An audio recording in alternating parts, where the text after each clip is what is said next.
এক লোক তার স্ত্রীর গায়ে হাত তুললো। এতে স্ত্রী রাগ করে বলল, আমি অভিযোগ করতে যাচ্ছি। তখন স্বামী বলল, তোমাকে বাহিরে যাওয়ার অনুমতি কে দিবে?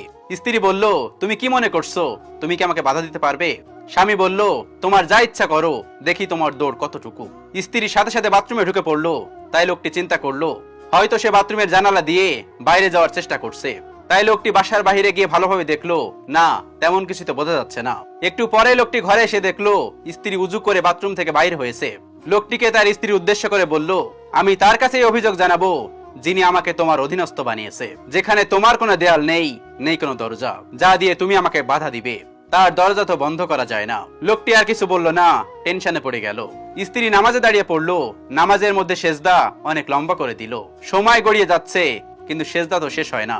অনেকক্ষণ পর নামাজ শেষ হলো। নামাজ শেষ করে স্ত্রী যখন দুহাত উঠালো, তখন লোকটি তার হাত ধরে ফেললো এবং বলল, সেজদায় আমার জন্য যে পরিমাণ বদদোয়া করেছো তাতেই কি যথেষ্ট হয়নি? আল্লাহর শপথ করে বলছি, এই একটুখানি রাগারাগি আমি ইচ্ছা করে করিনি। তুমি আর বদদোয়া করো না প্লিজ। তখন স্ত্রী বলল, এই জন্যই আমি তোমার জন্য বদদোয়া করিনি, আমি বদদোয়া করেছি শয়তানের জন্য।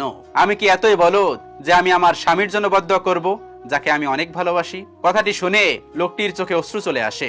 স্ত্রীর হাতে চুমু খেয়ে বলল, আমি তোমাকে প্রতিশ্রুতি দিচ্ছি আর কখনোই তোমাকে কষ্ট দিব না, ইনশাআল্লাহ।